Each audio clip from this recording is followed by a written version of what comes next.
Interior design में कितने process होते हैं और ऐसे कौन से वो विचार होते हैं जो किसी इंटीरियर स्पेसेस को यूनिक डिजाइन देते हैं।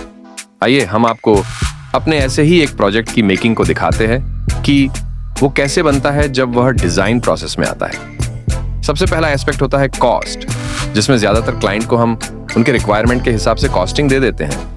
फिर उस गिवन बजट में जो हम आउटपुट देते हैं वो मायने रखता है। फिर आगे चॉइस, काम और सिलेक्शन में कुछ डिफरेंसेस होते हैं, वो हमारी म्यूचुअल अंडरस्टैंडिंग में हो जाता है। तो चलिए शुरू करते हैं। इस एंट्रेंस लॉबी में इन खाली दीवारों पर हमने पैनलिंग की और एक सेफ्टी डोर लगाया जिसमें हमने ग्रिल लगाई, जो बाहर के विजन के लिए सही होता है और एयर सर्कुलेशन के लिए भी अच्छा होता है। और इन सब में जो फिनिश यूज किया है वो काफी सोबर है, जिसका फील बहुत प्रीमियम है। इसके अलावा दोनों कॉम्बिनेशन को मिलाकर जो ये पैटर्न बनाया है, जिसमें डिजाइन में हमने फ्लूइडिटी और अनइवननेस को हमने डाला है, जो इसे सिंप्लिसिटी की उच्चतम श्रेणी में ले आती है। और साइड में जो प्रोफाइल लाइट्स डाली उसे भी उसी कर्व के साथ मैच कर दिया और नेम प्लेट के लिए इंटीग्रेटेड जगह बना दी। फिर यहाँ एक प्लांट रख दिया और अब इस एंट्रेंस का फील आपको दिख ही रहा है। अंदर आते ही लिविंग एरिया की सारी खाली दीवारें थीं। फिर हमने सीलिंग और लाइटिंग हर कमरे में कर दी और सारे विंडो के ऊपर एसी के लिए पैनलिंग कर दी और कर्टेन के लिए पेलमेट बना दिए, जो आगे देख सकते हैं। इस लिविंग रूम में क्लाइंट को 3 जोन चाहिए थे।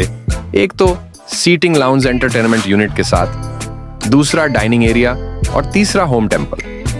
अब यही तो हमारी स्पेशलिटी है। इस छोटी जगह में हमने तीनों बना दिया। सीटिंग लाउंज के लिए ये साउथ वॉल परफेक्ट है। फिर सोफा लगाया और सेंटर टेबल और रग्स बिछा दिए और ये एरिया भी रॉयल हो गया। सामने की इस दीवार पर हमने डाइनिंग बना दिया, जो इस पैनल के साथ सीमलेस लगता है। एंटरटेनमेंट वॉल हमेशा एक हाईलाइट रहता है, जो टिपिकल सा टीवी यूनिट बना दिया जाता है, पर इस पूरी वॉल को हम फ्लो में ले लेते हैं, जो देखने में एक सा लगे। और इसको फॉलो करता हुआ मीडिया यूनिट, टीवी पैनल और डिस्प्ले बना दिया है और इसके पीछे एलईडी लाइट्स घुमा दी और फिर टीवी लगा दिया और ये वॉल एक अलग तरह का हाईलाइट बना गया। कुछ लोगों को ये नॉर्मल टीवी यूनिट की तरह नहीं लगेगा, क्योंकि लोग किसी आकार और रंगों के आदी होते हैं। उन्होंने जो पहले हमेशा देखा है उसे ही आइडियल डिजाइन मान लेते हैं। यहाँ सोच का फर्क है। मेरी सोच बचपन से ही हर वो चीजें जो मैंने देखी है उसको अपने तरह के डिजाइन और शेप में देखना पसंद किया है ना, कि जैसी वो है। इस किचन में उन सारी आधुनिकता की रिक्वायरमेंट थी जिस पर हमने बहुत ध्यान दिया। सबसे पहले दोनों ओर प्लेटफॉर्म बनाए, फिर ये हाईलाइट टाइल्स लगाई ग्लोसी फिनिश में, जो क्लीनिंग के लिए बेहतर है। फिर स्टोरेज सिस्टम दिया जिसमें सारे यूटेंसिल्स के लिए जगह है। फिर इसमें होब और स्मोक डक्ट इंस्टॉल करवा दिया। मास्टर बेडरूम के लिए जो रिक्वायरमेंट्स होती है उसके लिए सामने साउथ वॉल पर बेड बना दिया। फिर दोनों और साइड टेबल्स बना दी। फिर बैक वॉल पर दोनों साइड पैनल्स बनाए। फिर साइड लैंप लगा दी और अपहोल्स्टर्ड हेडबोर्ड बना दिया और ये शानदार लगने लगा। दूसरी और फुल हाइट वार्डरोब बनाई जिसमें सारा स्टोरेज सिस्टम है और दरवाजों पर ये पैटर्न बनाए जो इस कमरे के थीम को मैच करता है।